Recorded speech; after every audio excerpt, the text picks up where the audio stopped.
actually right now, I think what the space need is not necessarily more coders, which is, if we have them more, of course it's great.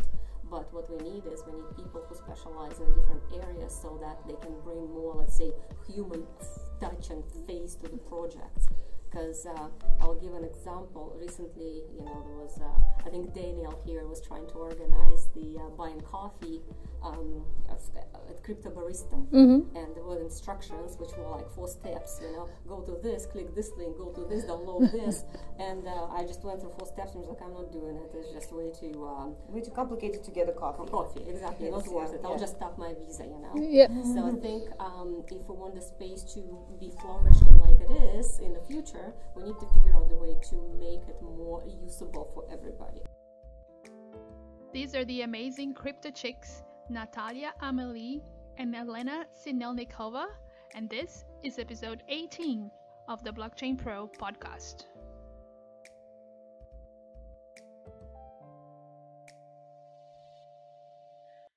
Hello and welcome to episode 18 of the Blockchain Pro podcast. I'm Adriana Bellotti, and our guests today are Elena Sinelnikova and Natalia Amelie, co-founders of CryptoChicks. CryptoChicks is a volunteer-run nonprofit educational hub with a mission to grow the economic, professional, and leadership potential of both women and youth in blockchain and AI through education, mentorship, business, and diverse employment opportunities. Elena and Natalia were both born and raised in the outskirts of Moscow and now live in beautiful Toronto. We are all part of organizing EdCon, an Ethereum community conference that was held in Sydney this year, where they ran a 3-day hackathon that has produced some really cool ideas and was a lot of fun. Here's our chat.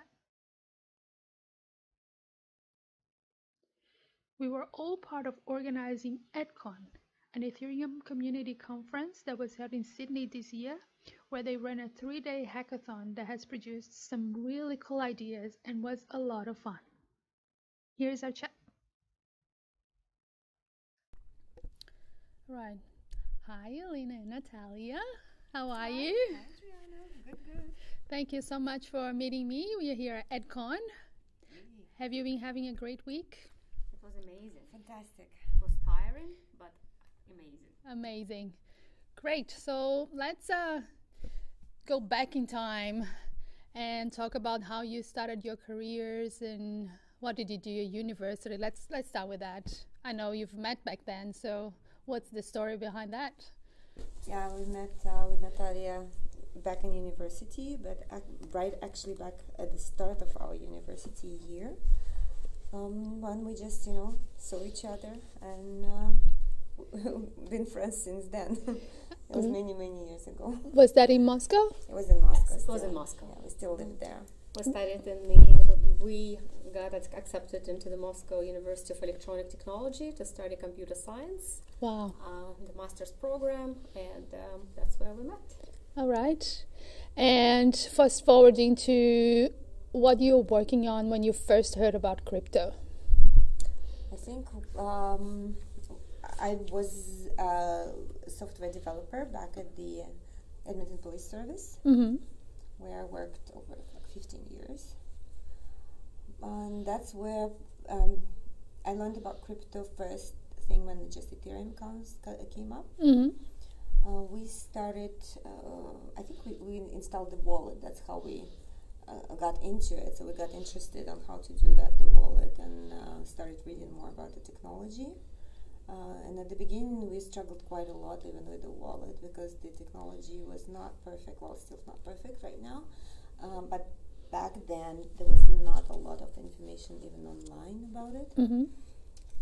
Yes, and since then, we kind of wanted to make it easier for other people, and especially for women, to deal with this technology. Right? So we thought that it should not be that difficult to install the wallet, and we would like to help as much as we can for other people to learn it, to adopt this technology, because technology is so cool, very democratic, completely decentralized, and I personally fell in love with it and made my mission to make other people know and learn it.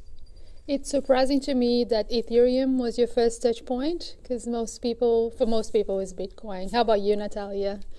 Same here. I heard about Bitcoin, but Ethereum was something that I played with first.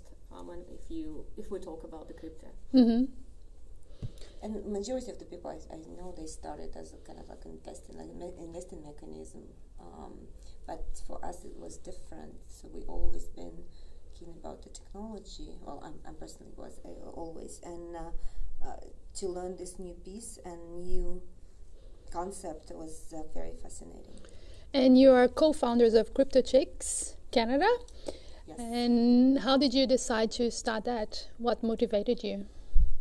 I think Elena touched on it, right? So what was motivating us is really to help women to get into the space and get benefit from the technology, right? Because there are multiple facets how you can get involved and how you can benefit. But I think this technology provides lots of opportunities for women to, let's say even to advance their careers, right? Over the years, recently there was a lot of talk about, how the jobs are shifting towards, coding and technical space in general. Mm-hmm. So from that perspective, I think that we do need to attract more women so that they set up better for future careers and feel more comfortable with technology. So which year did you start CryptoChicks? That was back, so formally was started in 2017. 2017, so Yeah, about we've 2 been in years. the space before that, yes. Yeah, so But in these last 2 years since you've started, have you seen a big difference between how many women was then and how many there is now, and how much work do you think that we need to do? How do you go about that on your daily lives, trying to get more women involved? it's an ongoing work. Mm-hmm. We definitely see the difference, and of course, especially at our conferences, and we're doing a conference and hackathons that are women focused and youth focused. Of course, we have lots of applications from women to compete at our hackathons, and we also have lots of messages that come in our way through the website from the women that are interested. And this in the last year, we also put the award for outstanding woman in the blockchain space. So we are awarding $2,500 to the woman every year. That is sponsored by Opinion Economy Blockchain, one of our sponsors, every year, to bring attention to the outstanding women in the space. And of course, when we go to the conferences, now we see many more women, especially in Toronto area where we operate. We see a lot of them, and majority of them are our past, hackathon participants, so the women that we involved in the space. We can really see the result. Oh, that's awesome. And you have now a chapter in another country? We have chapters in Pakistan. So chapter in Pakistan is the hackathon and the conference in Pakistan is happening this weekend, April 12 to 14. We have two ladies that working on the ground, Faiza Yusuf and Shamim Rayani. This is two amazing, strong ladies that are gathered around the community of women, technical women that are participating in this hackathon. They run in the whole event, two of them, and it's a big event right now, so it turned out to be very big. We are helping out remotely, facilitating all the hackathon activities, the ones that we excel in. Mm-hmm. But the whole event is put together by these two amazing women. So we also have an amazing ambassador in New York area, Rhonda Eldridge, who is also taking care right now at our Bahamas chapter. So she's originally she's Bahamian, and she put together a strong community around the CryptoChicks chapter in Bahamas and organizing a hackathon there. Right now involving everybody, the Prime Minister, the government of Bahamas in this hackathon. So this hackathon is for the underprivileged children and will be run in August 23 to 25.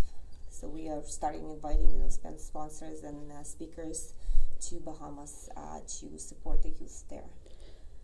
And of course, our hackathon that are run at our home chapter in Toronto, May 31st to June 2nd. So that's our home chapter is Toronto, Canada. On average, how many hackathons do you run in a year? I think it's it depends because they're different in size and different in terms of how we present and structure it. But I think on average we're probably averaging one a month. Yes. Lately we've been running once a month. That's how it's starting. Yes, it's starting to be more and more. So before that, since 2017, we had only one a year, and then now it's more and more people learn about it. More and more people want to get involved, and then we are working with the different now regions. So we started working with Milan, with Italy, organizing one there, for example, in the fall. And the Bahamas one, the Pakistan one, so that they are now quite often. We don't have that system that we run, especially, periodically, except for the Toronto one. So Toronto one we committed to run once a year, and that's a big one, and that's where the Women in Blockchain Award going out, and we have a huge, hackathon, and we usually have 500 people conference in there. So that one is once a year. And are you both working full-time in crypto? I am full-time in crypto. That's Elena. And I'm full-time, not in crypto, but all the spare time that I get, I dedicate to it. That's good. And how much of your crypto life flows into your non-crypto life? Do you talk about it to your co-workers and get them all involved? How much of education in that aspect of your life plays a part? Definitely talking about it to co-workers, those who are interested. It's kind of interesting outside of the space. Sometimes, when we are in a space, we think that everybody's into it, right? Kind of drinking our Kool-Aid a little bit. Once you step out, you have people who are, I met through work, I was talking to some people don't know about it and they don't want about it, they're kind of indifferent. Okay, some people are actively against it, they think it's a scam, Bitcoin is a scam, so there are people like this. So it's, for me, it's more, if people are interested, you gauge an interest and you help them to learn more, you direct them to the right resources, you explain, yourself, and if they're not interested, you kind of let them be, But we make kind of our mission, every woman that we come across, for example, taxi drivers, right? So every woman, Uber drivers we come across, we tell about it and invite it to our conference. And this way we're getting more women, so that we're doing this part ourselves. Do all your girlfriends come to Absolutely, events? Yes. It's a requirement. We involved all of our friends, I think all our girlfriends, yes, they are part of our, not only part of our hackathons, but it also we involve quite a few of our friends in our core chapter, and yes, so they actually ended up working with us. Oh, that's awesome. And those who are not in the core chapter, they volunteer at our conference, so it's...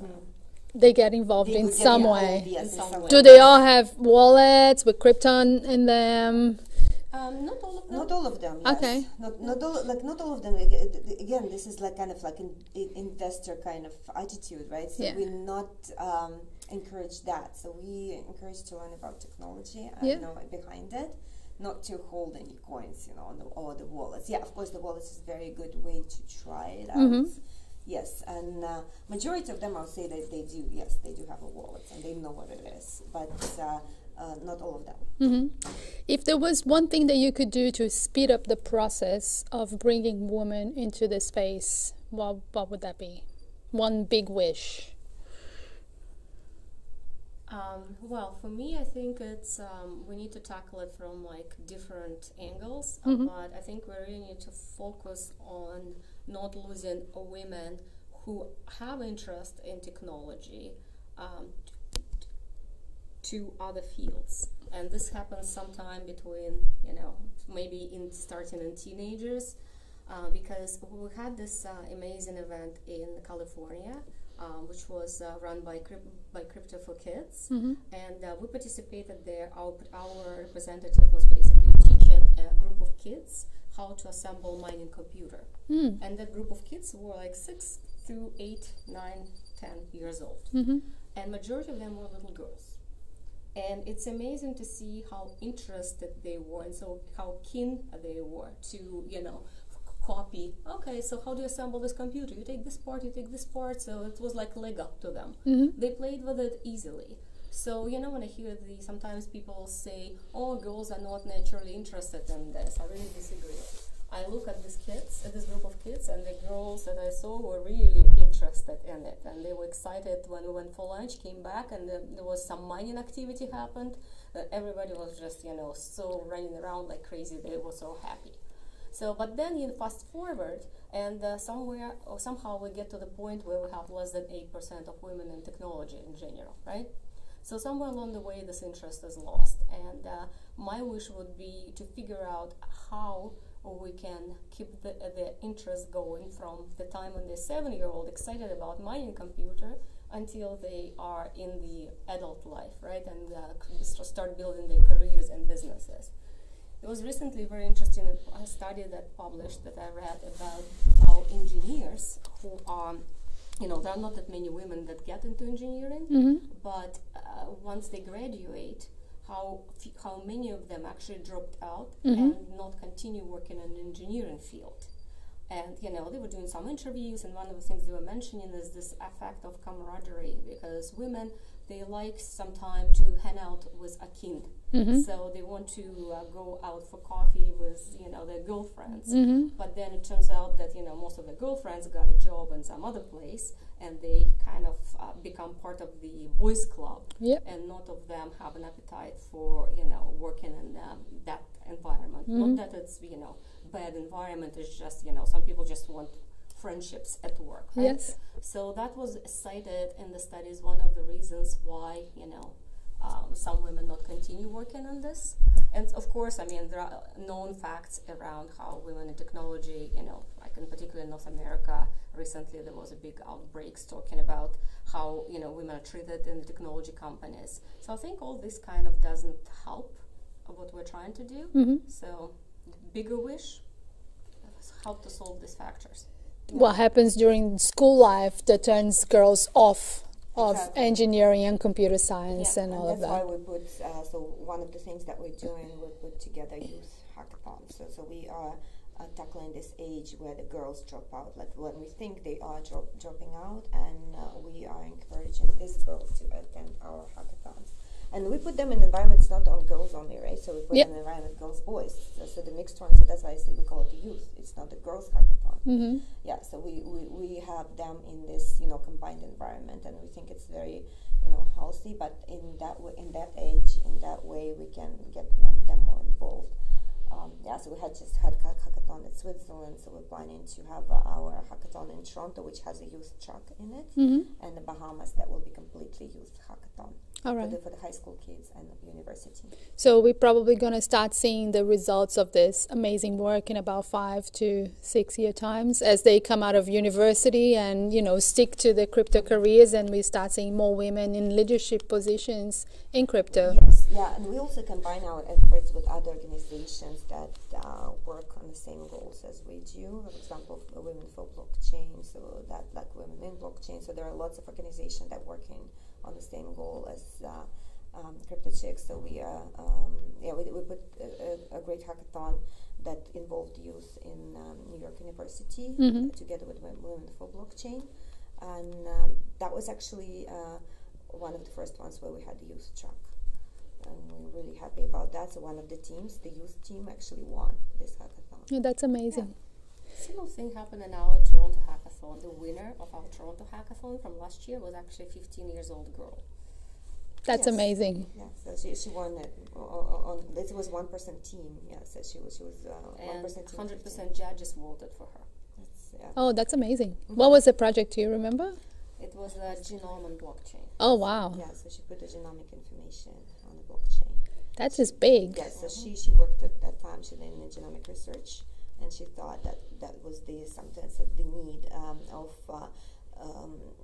putting this data. So for the research, was very, very useful to put it on the blockchain and incentivize people to use the blockchain to put their data there anonymously, but at the same time, you know, safe, encrypted, and available for the researchers. All right.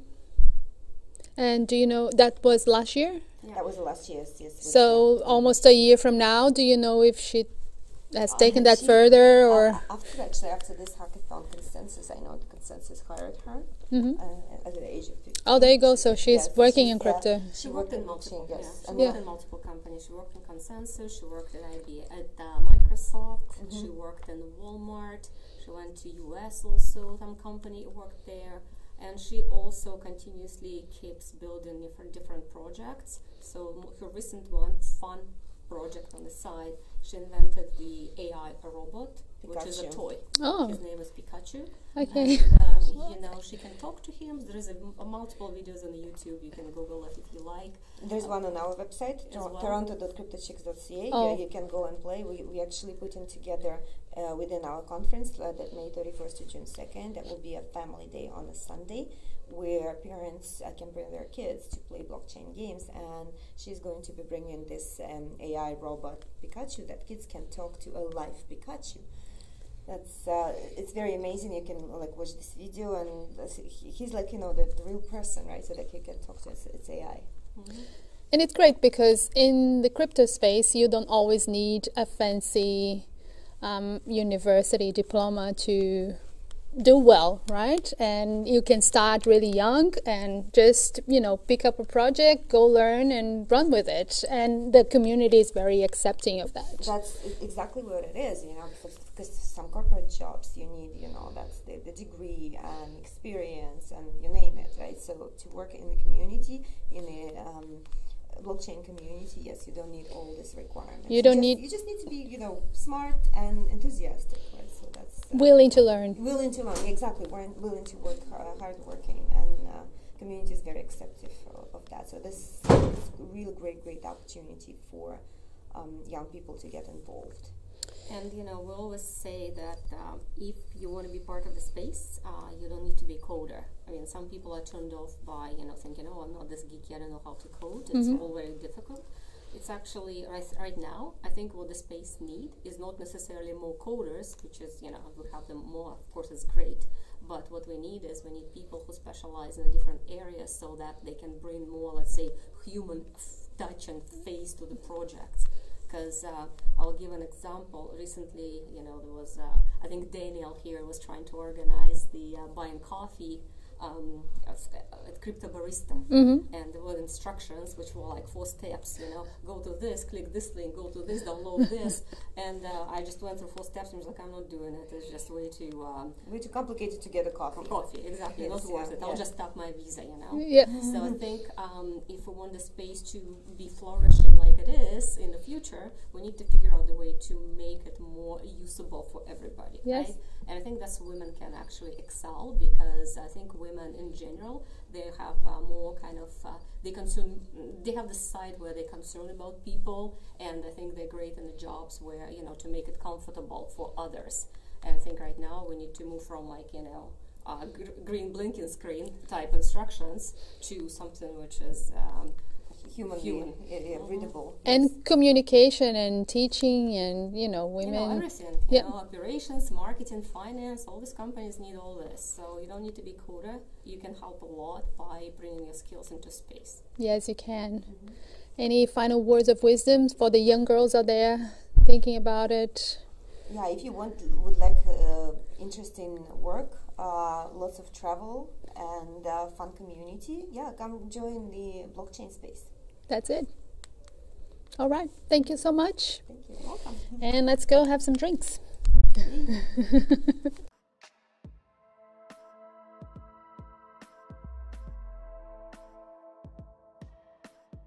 Oh my, how amazing are these women. You can connect with Elena and Natalia on Twitter at crypto_chicks. Check out their website, CryptoChicks.ca. When you have a chance, there's heaps of videos from past hackathons and all the good work they've been doing. If you like this episode, do share it. And remember, if you haven't yet, take 2 minutes to review it. That really makes my day and will earn you a shout out in a future episode. For questions, head over to blockchainpropodcast.com and drop me a message. I'll be happy to assist however I can. Thank you so much for listening, and I'll see you at the next blog.